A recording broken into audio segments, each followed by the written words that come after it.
Hello, and welcome to the Creative Educator podcast. I'm your host, Tacy. Literacy is front and center these days, and with good reason. According to a Gallup poll, 54% of American adults lack proficiency in literacy and read below a sixth grade level. The ability to read is deeply tied to economic opportunity and can provide a path to greater equity. The pandemic and school disruptions over the last 2 years have had devastating impacts on student reading progress, leaving many of us asking, what can we do to improve reading, particularly with vulnerable population? Adobe's been working on improving readability for years and conducting research that has important implications for us all as we spend more and more time reading digital text, whether on our phones, in our cars, or on computers. Earlier this year, we formed the Readability Consortium in partnership with the University of Central Florida, Readability Matters, and Google. This consortium strives to make digital reading and reading comprehension more accessible for all people around the globe by investing in cognitive research and open source research tools. On this episode, you'll hear from two people playing a central role in this effort and learn about their research findings and key implications for education. Their creative and scientific approach to improving readability is yielding remarkable results. I'm thrilled to bring you Zoya Bylinskii, research scientist in the Creative Intelligence Lab at Adobe Research, and Ben Sawyer, associate professor in the Department of Industrial Engineering and Management Systems at the University of Central Florida and director of the Readability Consortium. Together, we'll explore questions like, can something as easy to change as text format improve comprehension? Improve standardized test scores? How can we figure out what format, what font, what spacing will improve an individual's reading? How will digital tokens change reading and help each student and all students improve their reading across devices? Take a listen. Thank you, Zoya and Ben, for joining me today. I'd love to start off our discussion by talking about Adobe's partnership with Readability Matters. How did that come to fruition? So Readability Matters approached Adobe in 2019, and their mission was really to make everyone a better reader.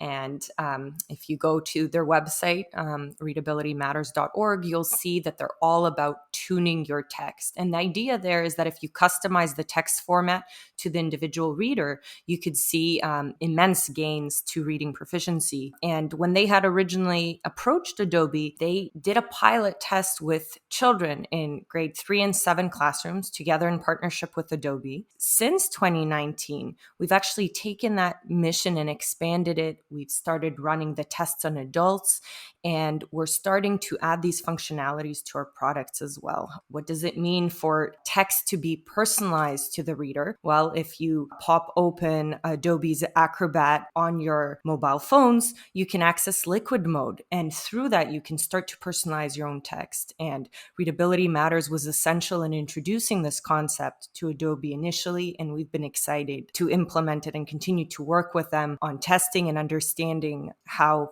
formats do well for different readers, how we can recommend formats for different readers. I'm really excited about this work and personally love having it on my phone because I've recently discovered I need glasses and that I need to see text differently. And so to be able to create settings and have that just open up magically is fabulous. Well, the great thing is you don't have to zoom in, right? The idea is to remove the need for pinch zoom and to have the text adjust to you naturally, to have you be able to pick what feels comfortable to you, to have that setting be sticky over time so you don't struggle with anything. Fantastic. And Ben, so you have a background in engineering. What's inspired you to work with the Readability Consortium? I grew up with reading as a big part of my life, not just because I'm kind of a voracious reader, but my mother is a librarian. My father was a professor, a reading specialist, neurolinguist who worked with teachers and helped teachers to understand how to help students read better. The idea of the importance of reading has been in my head since before I knew what it meant. I think this particular effort really grew from my perspective, or really attached to work that I did while I was in graduate school and then afterward a postdoc. While I was in graduate school, I worked with the question of driving distraction, which is very often captured as the idea of how much can you read while you look away from the road, right? Texting while driving. Later at MIT, I spent time looking at the question of how in-vehicle interfaces can work better with drivers. In-vehicle interfaces are often textual. Your GPS uses text to communicate to you. There's a lot of text in modern vehicles, and more and more. And so when I started talking to Adobe, it was a really natural conversation. It touched on this sort of childhood competency, and we all get a little bit of the expertise of our parents, and then also on my training in looking at how information moves from machines to humans, and finally my deep conviction that education and educators are key to so much of what happens in the world, and so much of how we all got here. Ben, worth adding is that our particular connection also clicked because of our similar backgrounds at the interface of engineering and science. And we were just so excited to apply our knowledge of human perception and computer perception together to a societal problem, right? To literacy, to education. In academia, our roles were as educators as well. And Ben is in academia at the moment. And I moved from an academic role. I was a research assistant. I was a Ph.D. student to a research scientist role at Adobe, where I continue to educate through the internships that I have. I continue to mentor students. So we're very excited about teaching. We're excited about conveying information very effectively. And because our training is in perception, cognitive science, we really think about which of those tools could be applied to better education tools. And reading is kind of meets everything at its crux. Yeah, absolutely. And reading is clearly so important within the education space, whether it's making it possible for students to learn, to be able to communicate with each other, to take what we are currently relying on in terms of standardized tests, that there are just so many ways in which reading really can provide access to all sorts of new worlds for students, whether that's around learning or it's just in participation. So I'm so thrilled that you're both doing this work and have such a clear passion for what you're doing and bring such expertise. Well, Tacy, you mentioned assessment and standardized testing. I think it's worth kind of pausing there for a moment, because that's something we're thinking about a lot. You were talking about it opening doors, but it could also close doors if the assessments are not presented in a way that's equally favorable. Actually, one of the problems we're considering is if people are struggling to read the assessment questions or the assessment materials in the first hand, what's the chance they're actually going to be able to get through the assessments? So when we talk about reading, we're talking about reading of all forms. And what does it mean to personalize reading to the individual? And so this is very much a question of equity and accessibility. And I think that those two concepts, equity and accessibility, they go hand in hand with personalization and customization, which is what all our research on readability is about. If you personalize and customize,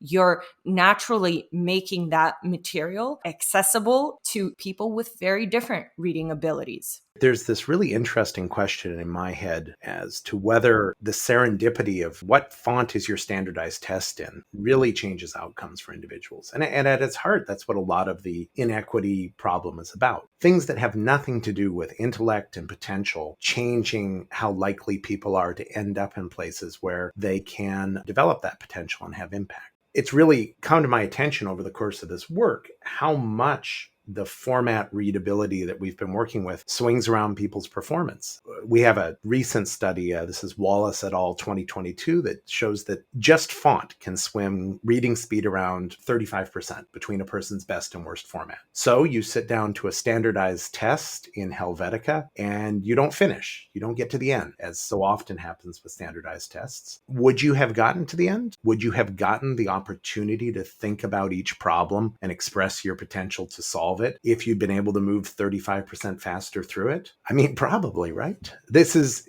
the real exciting thing about the work we've been doing, is the magnitude of impact available here, which is, I mean, I bet on 5% and thought this would be a viable project if format moved the needle 5%. 35 is a much more consequential number. A little bit frightening if you think about it. Yeah, absolutely. And I'm going to ask the experts, since I have you both here, that it almost seems like there's static in the background if you're reading something that is not the right font for you, not the right format for you. The spacing is wrong. You're working too hard on the wrong things. And if we think about reading as a gatekeeper, we're distracting people who actually need to be able to demonstrate what they can do and engage with content by making it hard for them. Is that at all an accurate way to think about this? I mean, one of the reasons we like the metaphor of eyeglasses, and it's one that we've really attached this to, and I don't want to say that what we're doing is completely analogous to eyeglasses. It's not. But we're all familiar with the stories of students who needed eyeglasses and only were able to excel once they received them. Nobody thinks that's strange. It makes great sense. Once a child can see the material in front of them, they can begin engaging with it and they can show what they're capable of. And to be quite clear, we don't know why format readability changes people's ability to gather information. In fact, we're working very hard right now to understand the psychological and neuroscientific underpinnings of that because we think that's very important. But from an applied perspective, we can see that impact and we can begin talking about systems that would make it simple to deliver to individuals. One really challenging part of this is that children who need eyeglasses sometimes don't know that they do because the world has always looked that way. And the idea that you can determine whether you need something,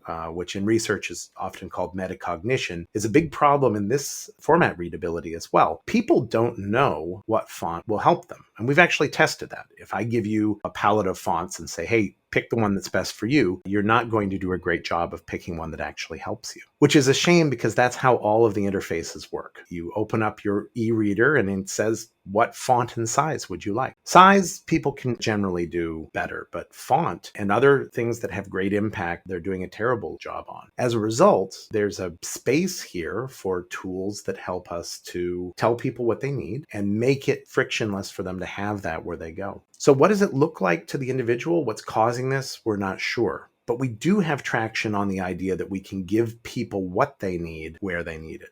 I think important to point out here, Ben referred to speed and he referred to preference as some ways that we can measure people's performance or affinity towards a particular format. But in trying to get to the roots of this question, what works for different readers, we're capturing all sorts of performance metrics and we're trying to dig into all sorts of ways of measuring our readers, whether we measure them in person, whether we work with children or adults, whether we have people read online and we capture metrics that way. We are looking at speed. That's an easy one. Comprehension is a little more difficult because we need to make sure that questions that we ask are appropriate to the level of the reader as well in order to assess their comprehension. We can ask them for their preference, but how we ask that question also changes what they select. When we go into the lab setting, we have access to more intricate equipment. So we could look at eye tracking to see how the eye tracks across the page. Ben and his collaborators will be doing more of that in their labs. Ben's lab also has access to brain imaging hardware.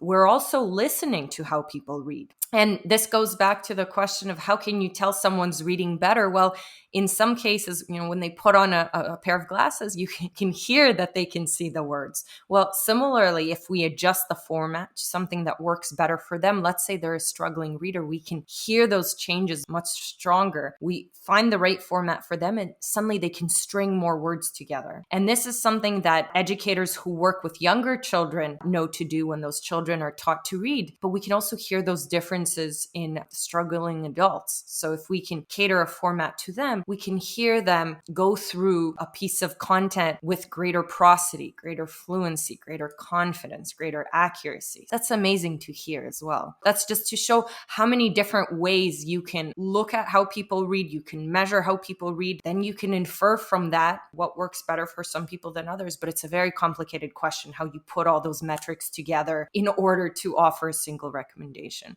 I know you also did some research during the pandemic when you didn't have access to people coming into a lab. How did you do that work during the pandemic? Like many, many labs, we stepped back and reconsidered the problem from first principles. Having come from a background in applied neuroscience, the first conversations, Zoya, that you and I had, we were really talking about a physical reading laboratory where people would come in and be surrounded by sensors and have sensors on them and would read. By the way, I'm still very excited about that. We still need to do that. There's some really interesting data there. But perhaps fortuitously, we stepped back. The regulatory boards that we work with at the university basically told us we couldn't touch people's heads, which makes it really hard to put brain imaging equipment on them.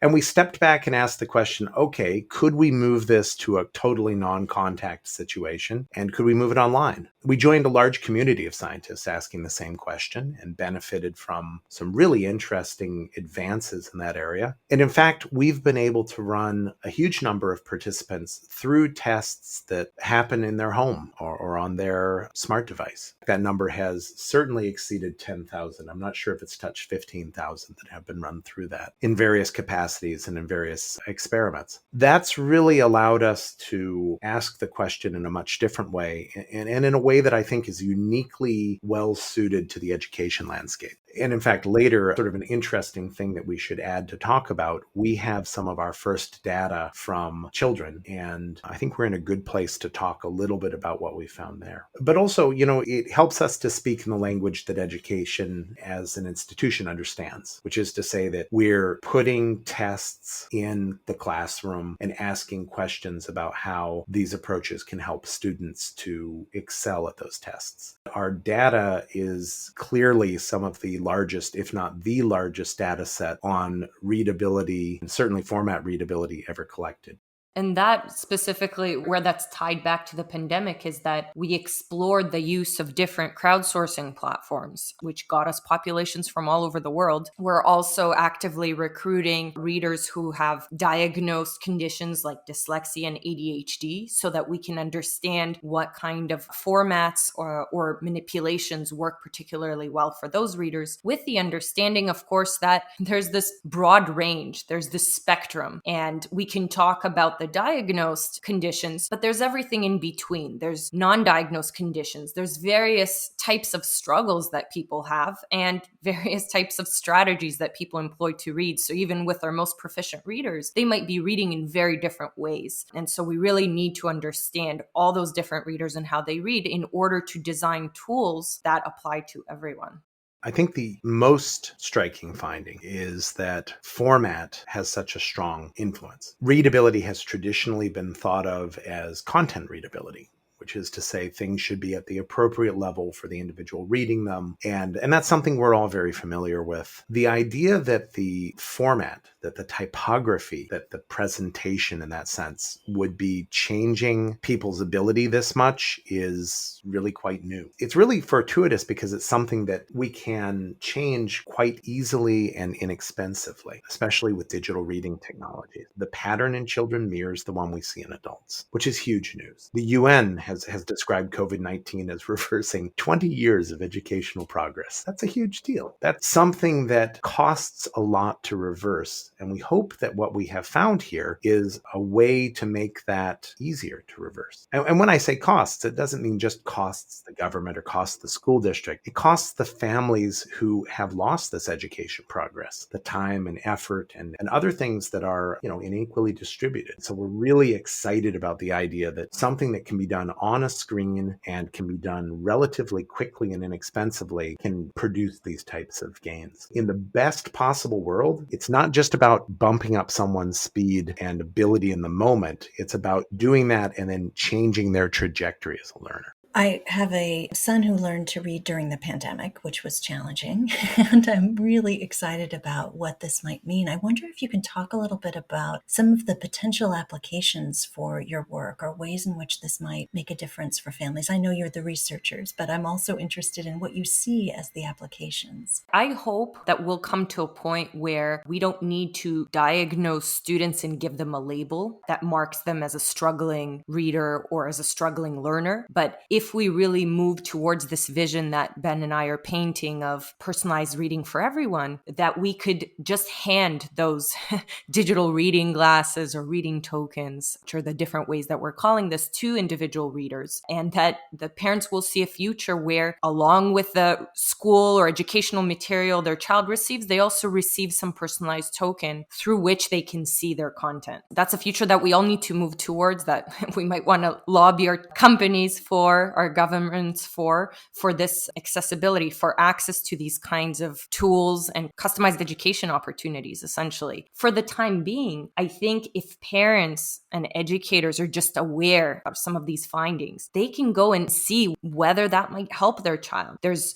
plenty of applications right now, including e-readers, that let you adjust the format. So just knowing that option exists and trying it out with your child, see if when teaching them to read or when they're reading the material that they're struggling with, if you can apply a different font or a different spacing. Does your child breathe with greater ease? Can you hear that in how they read? Whether all the tools right now can do that for you, no, but we are actively working towards a future where they will be. The real goal of the consortium is to bring together stakeholders who are excited about this future and see this potential to build it. One thing, of course, that comes out of this is the tools for the research community so that we can build the evidence to understand how these tools work and show that they have impact. And we're well on our way there. We're really looking to create understanding of how information can be designed for the individual and make that painless. So right now, you need to take a test that for a child can take 20 or 30 minutes. That's a big ask for a young child. One of our major goals right now is to reduce the time that it takes to find what will help a child, something that we're already making some progress on. And we look toward a future where machine learning and other types of approaches might be able to do it really very seamlessly. As a child interacts and reads, the device is tuning itself to their need, something we're really excited about. To get there, we're also looking to engage other parts of the research community. So the psychophysics is a branch of research we want to get engaged. Neuroscience, there's a number of areas of engineering that will be key here. Certainly, computer engineering is important. And education. Education is not at last because it is least. It's incredibly important to get education on board, both as an academic discipline and as a community, and eventually in terms of just the entire apparatus of education. And that is really our goal, is readability for all, information equity. The idea that our mission is global is key to everything we do. So while we're doing this early work now to validate our methods and findings,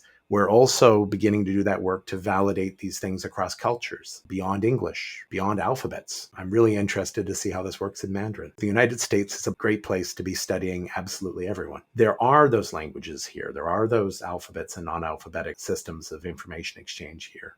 The consortium is really a vehicle to do all of that work and to build this ecosystem. We have to understand all of these pieces in order to arrive at a future where we've all taken this diagnostic test the way that we've all taken a vision test at some point, and where digitally we're carrying around a token that tells the machines in our lives what we need informationally on every reading surface so that we don't even think about it. The way that your glasses disappear from your awareness after you've worn them long enough, and you just see the world better than you would have otherwise. That's the future, the consortium, the future that Adobe and Readability Matters and Google are engaged in building. We announced this Readability Consortium in February of this year. And that was when, for the first time, Adobe, Google, UCF, and Readability Matters came together to sit at a single table and to invite other members, and we continue to do so, to join us at this table to build this future together.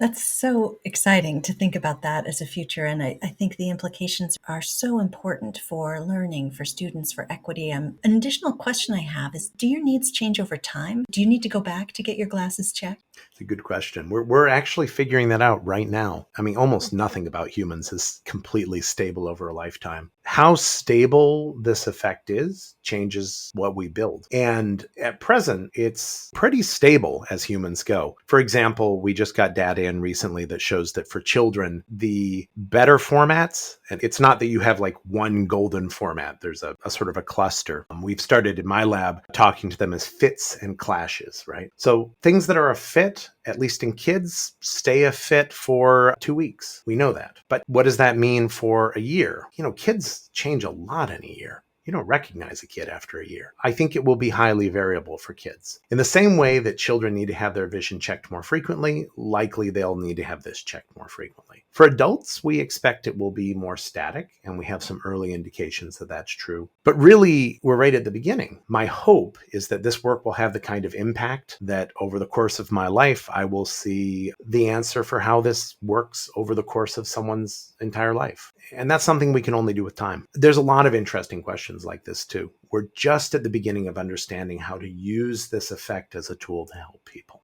And I think with adults, we're seeing some of the stability. For instance, the adults that have grown up reading newspapers, those are the adults that also find it easier and can more quickly get through a piece of text in a serif typeface. So there is some function of familiarity there as well. What you grew up reading, how much you grew up reading, quality of your visual system, all of those are factors that help determine what works for you. And so that's what we're trying to dig into into and figure out how can we diagnose what works. On one hand, we can go to the extreme of providing something completely custom to every single person. But before we get that, we might have to understand clusters of individuals. And so what we're already seeing through some of our published research is the differences between older adult readers and younger adult readers in what works for them. The difference between people with some visual impairments and those without. There's also some differences in what works for them. We're slicing and dicing our data as we go along to try to understand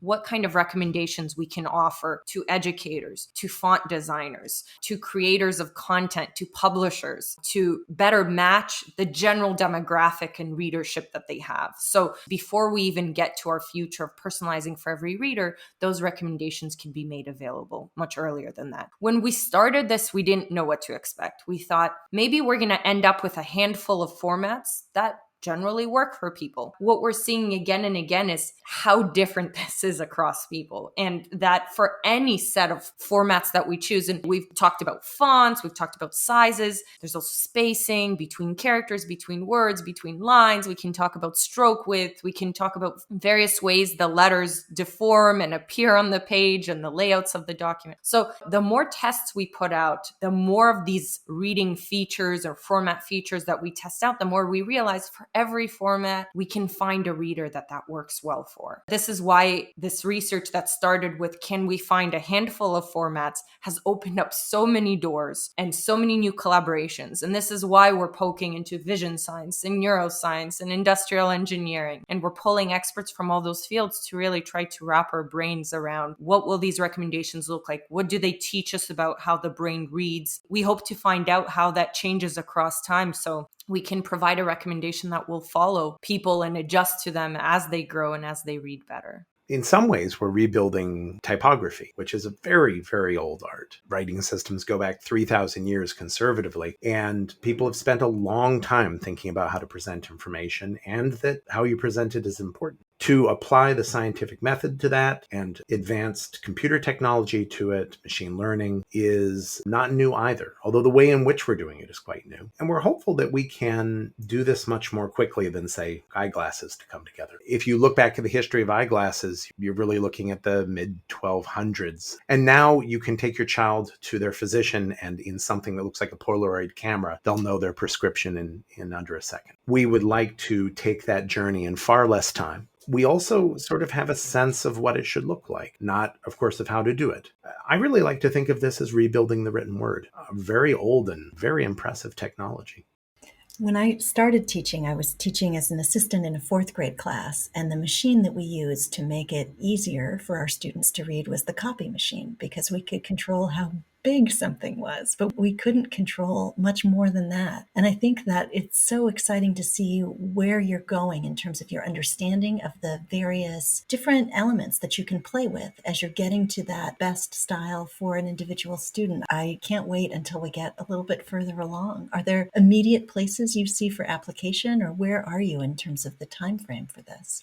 We're at Adobe right now, right? And we're holders of the digital world to some extent with the PDFs. So we have moved to some extent from the age of reading in print, on paper, in books. We still do a lot of that, but it's been accelerated by technology. And honestly, it's been accelerated by COVID as well. Children and students are increasingly reading more in digital devices. And in that regard, it's about time that since the word is digital, that it doesn't appear the same way to everyone. There's no need. Just like we have personalized applications and personalized logins, we should be able to read differently. And so Adobe's interested in that. And we hope to continue to build that into our tools. We're already working to add these features to Acrobat, and look out for more features to come. We're pushing on that front. And other companies are interested as well. This is why they're interested in the consortium. Google is interested in personalized reading. We could hardly ask for better partners than Adobe and Google, who between them control a huge amount of what all of us read and can provide access to this type of technology through that. I think the other thing that's important to note is that really anyone can come to readabilitylab.xyz, and you can find your own best format from among a group of common formats in terms of font and spacing in just a few minutes by taking our tests. It's free. what you do with that information is why it's so great that Adobe and Google are here helping us, because the number of people who will take that information and then go and reformat their documents based on that information. I mean, that's a clunky process. It takes time and effort. We are looking to technologies like Adobe's Liquid Mode and Google Fonts and their variable font technologies to allow us to bring this to people where they are on the surface they're using. I think the other piece that's there is that the understanding that we have is mature enough that we're talking to populations beyond students that we think it will help. So we really think this is an exciting thing for the classroom, and that children might be helped significantly by it. But we're also talking to physicians. If you are in an accident or end up with a bad case of COVID, a physician will read your medical history at speed to try to save your life. And we're really interested in the ability to help those people move 35% faster, because I would like my physician to have that when he or she is trying to save my life. We're talking to other groups where competition and safety is defined by ability to get through information quickly. We think there's an enormous application for this. We look forward to a world where this impacts everything we read all the time. One unifying fact of all humans right now is that we all have too much to read. I think one really interesting thing about where we're at right now is the technology as it stands is at a point where those who are in the most pressure to read, it's already helpful to them. A physician, if you say, will you take a 30-minute test in order to be able to save more lives, you won't finish the sentence before they say yes. So when you ask, where is this going? We have arrived for certain contexts. And as we make this more and more frictionless, we will find more and more homes for it and maybe change the way everybody reads forever. And we talked a lot about children and adults, but another part of the population that's getting considerable attention from us is college students, because they're right in this spot where technology meets their future opportunities and where they're still capturing a lot of new learnings, and they're adapting tools that will make them proficient and efficient at their jobs. So if we could put customized reading in those toolboxes early on, can we help them get through their college years more effectively? And can we help them port that into their future jobs? That's something we're going after as well. And one of the Adobe education leaders, Shelly Rodrigo at the University of Arizona, she's a director of the writing program there. She's looking into adding these readability assessments to help students figure out what their best format is into their freshman classes. She really sees it as a tool that will help students succeed in the years that they have to come. And so with her, we will also be looking at the effects on college populations. And maybe beyond even the written word. Dr. Joanna Lewis at the University of Northern Colorado, she and I both teach statistics, and she's working on the question of how this can help people who are reading mathematics. And they found very similar. These format changes help students to move through mathematics more quickly without sacrificing accuracy on the outcome. And interestingly, appear to reduce anxiety about math, which sounds like a nice thing. I think as a professor of a 200-person statistics course, I would love anything that would reduce my students' anxiety about math. I want to ask about equity, which I know is a really important part of this. Does it cost anything right now to use Liquid Mode or to try this out? Zoya, I wonder if you can speak to that a bit. No, our goals is really to open this up and make this a necessary part of the technologies that are available. Liquid Mode is something that can be tried today on Acrobat. It's free. It's a little teardrop shape at the top of your Acrobat app, and you can immediately see the effects of liquefying your text to better fit your mobile screen, and then the controls that are available to you. So we very much see that as part of something that we make available. It's a societal good that we can and need to continue to offer.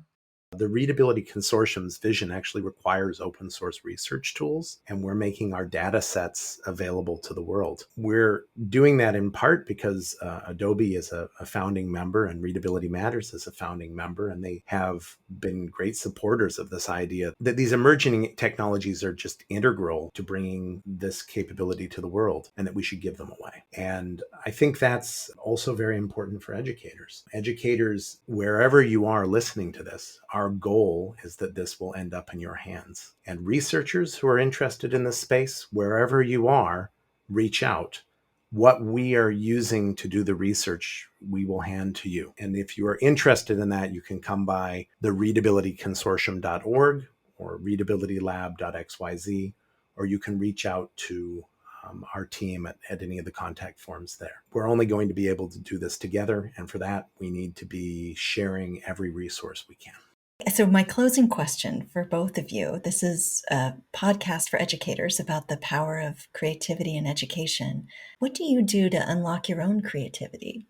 I'll go first. I think to unlock my creativity, it's important for me to be exposed to people from very diverse backgrounds and who have lived through all sorts of experiences. What I love as part of my job at Adobe and what I love as part of my job working on this readability initiative and all the work we're doing here is the amazing group of individuals that I collaborate with daily, the amazing group of individuals that I get exposed to through this in all parts of society who have very different expertise and who can share with me how their brain thinks about the world, right? Everyone comes with a different viewpoint.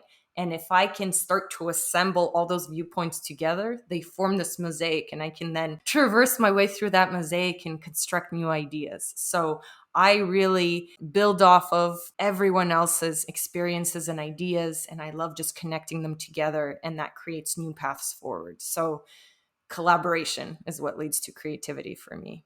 That's a hard one to follow. I spend time with my students. I am an educator for much of my life, and one of the reasons that I'm here is because of my students who really help me to understand the world and to understand what's interesting and new and exciting about the world. One of the joys of being a professor is you get to stay young through a never-ending stream of excited newcomers.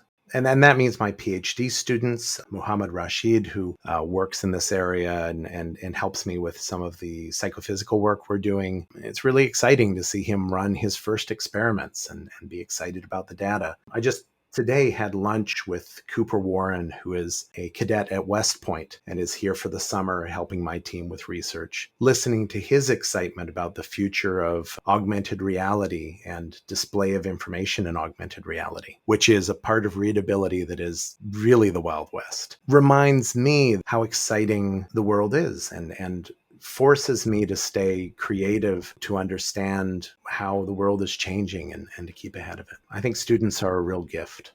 I'm really lucky to continue to have them in my life. That's such a great way to end, with that connection between creativity and teaching and students and collaboration. Two are doing such important work. I'm really grateful for what you're doing, and I can't wait to have it be part of my daily life and my son's daily life, as he is a reader and is an emerging reader as well. So thank you for your time. We'll be sure to include lots of resources for folks who are interested in following up on some of the things that were mentioned here. So check out the website. You can connect to this work and follow it as it continues to unfold and develop. Thank you both.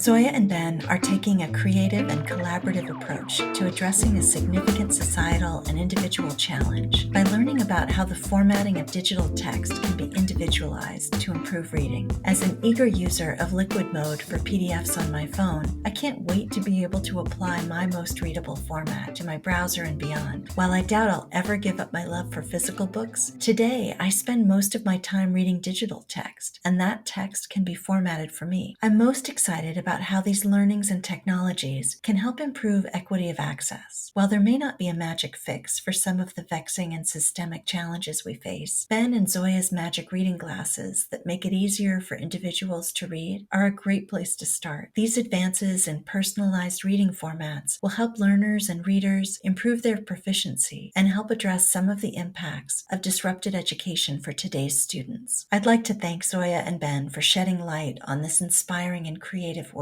with the Readability Consortium. They are shaping the future of learning for students and for us all. As we wrap up this season of The Creative Educator, we want to hear from you. Share your thoughts and ideas for future episodes and guests by tweeting me at Tacy Tro. And thanks for joining us today. If you like this podcast, please rate and review us wherever you get your podcasts. We'll be back soon. Until then, keep learning, innovating, and creating.